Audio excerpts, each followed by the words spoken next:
Kitbash is here again, yay! It's an event hosted by Mr. Making Stuff, Bill, which already has a lot of entries by various YouTubers. Go and see them after watching my video. In case you didn't know, in Big Bot Bash you make a robot which looks is determined by a roll of a d20 die. In my case, it's a pointy head, long arms, holy body, long legs, and a thief for a flavor. I started by sketching some rough ideas for how it might actually look. For some reason I initially thought of spikes, though the pointiness of the head does not necessarily scream spikes, so I shifted for something else later.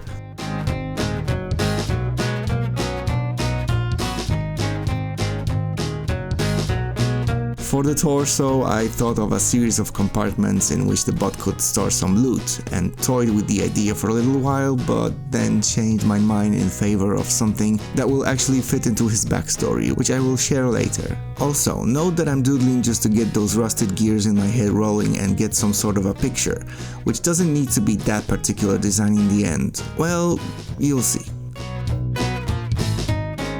Anyway, I settled on this design with an emphasis on his rabbit-like ears, inspired by Masamune Shirow's Appleseed.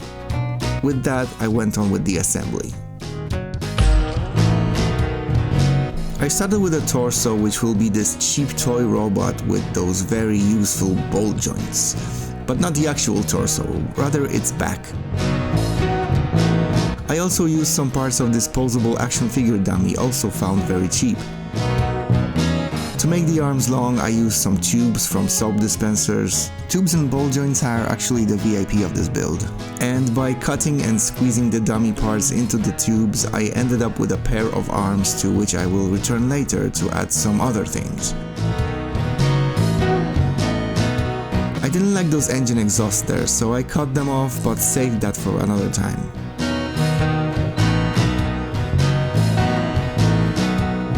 This head also needs to go.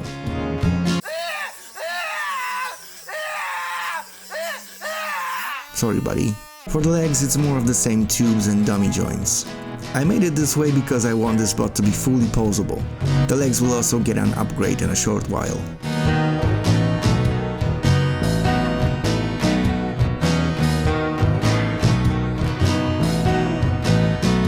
For the head, I took the thighs from that same robot, joined them by more tubing, which became a visor inside the head, and glued them together.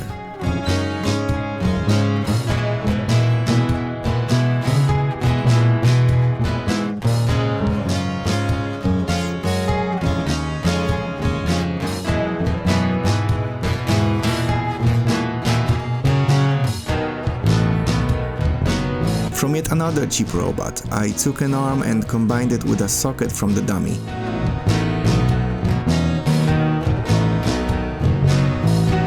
Then I drilled a hole in it and took a leftover Gundam sprue to act as a horizontal axis, which fits nicely with the sockets on the head.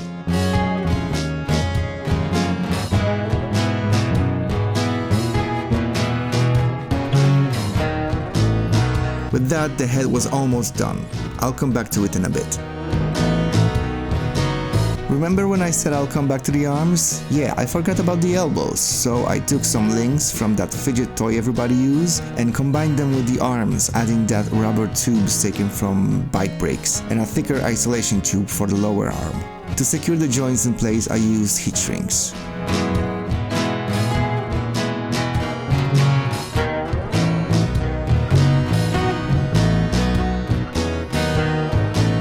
Now for the legs upgrade. They weren't long enough and the sockets were kind of fragile, so I took the remaining arm parts from that plain robot, cut off the hands with my rotary tool, glued the legs to them with the addition of baking powder, and replaced the finicky dummy sockets with those.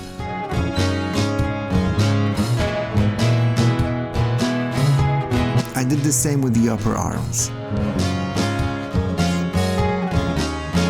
To satisfy the pointy requirement, I took those Gundam pieces and attached them to the sprue axis. Fits like a glove.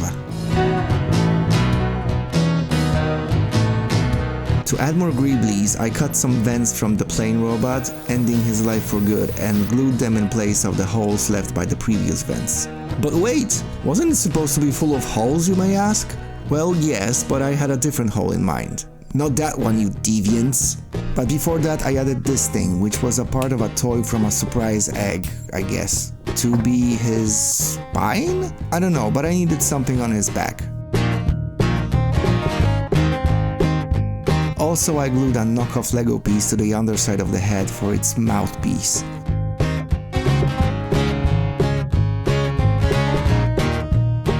Is it me or does he look a bit like Johnny Five from Short Circuit? The five is alive. Alright, so for the aforementioned hole, I sliced into his chest with the rotary tool to widen it up a bit and stuffed some wires, guitar strings and other cabley thingies to look like his insides were spilling out from the hole.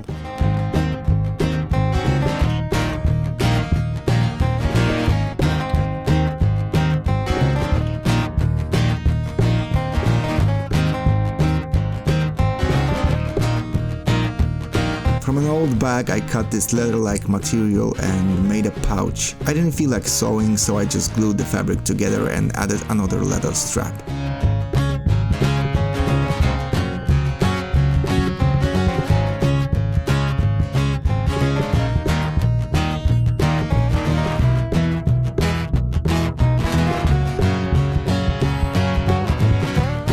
And with that, the building part was actually done, so we can get to the painting.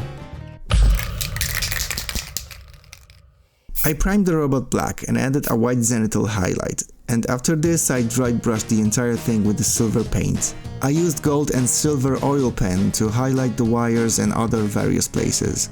The color scheme is a bit chaotic because I haven't got anything in particular on mind and mostly improvised, but I wanted it to look very worn out. And here's why.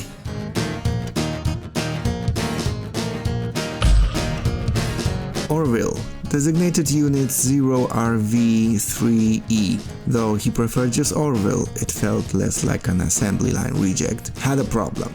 A significant problem. It wasn't just the existential dread of being a sentient automaton in a universe that clearly hadn't thought things through, nor was it the chronic oil leakage that stained the freshly cleaned floor over and over again with a disturbing shade of ochre. No.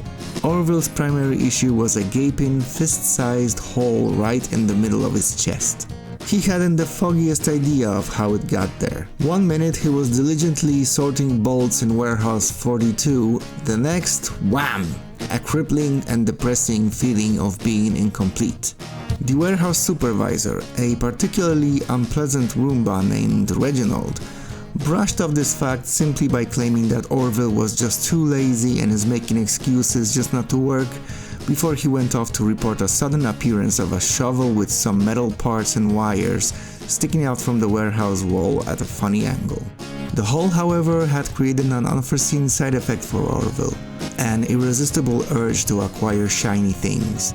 Not for any logical robot brain reason, mind you. It was more of a primal need to fill the void, both literally and metaphorically. His first target was a particularly gleaming doorknob from the governor's house. He reasoned, though reasoned might be too strong a word, let's say rationalized, that the governor must have plenty of doorknobs, being the governor. If anything, he was doing the man a favor, at least he wouldn't have to store all those doorknobs not being used. It was actually a public service, really. Next came a spoon. A remarkably shiny spoon that Mrs. Merrythought left on the porch after breakfast. Now she doesn't need to clean it. Then a collection of suspiciously elegant keys with swan's ornaments, and the local plumber's hydro spanner. The spanner in particular seems to resonate with Orville's inner angst. His thievery was quickly noted by the townsfolk, whispering among them of the holy terror. How could a robot steal? Didn't they have internal programming against such things? The town constable finally caught Orville while he was in the process of dismantling the exhaust pipe from a nearby truck.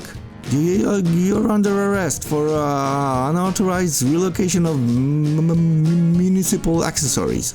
Orville, being twice as tall as the constable, towered over the trembling man. He actually wanted to explain, but apparently someone forgot to install a speech protocol into him during assembly, probably because they were too busy chasing ferrets or something. So he just stood there, slowly pulling the exhaust pipe, thinking to himself, maybe he won't notice. "Okay," said the constable. "Since you clearly don't want to go willingly, maybe if it's not too much trouble for you, maybe you could look for your things someplace else? In a different region, perhaps? I heard there are some really nice things in a town on the other side of the chasm." Orville, intrigued, tilted his head, broke off the pipe and placed it in his pouch with other shiny things. Then he turned around and headed in the direction the constable was speaking of. He was never seen in this town again. Well, that was anticlimactic, Constable said to himself and went off toward his post, though on his way back he did notice the mysterious disappearance of his handcuffs.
So that's it.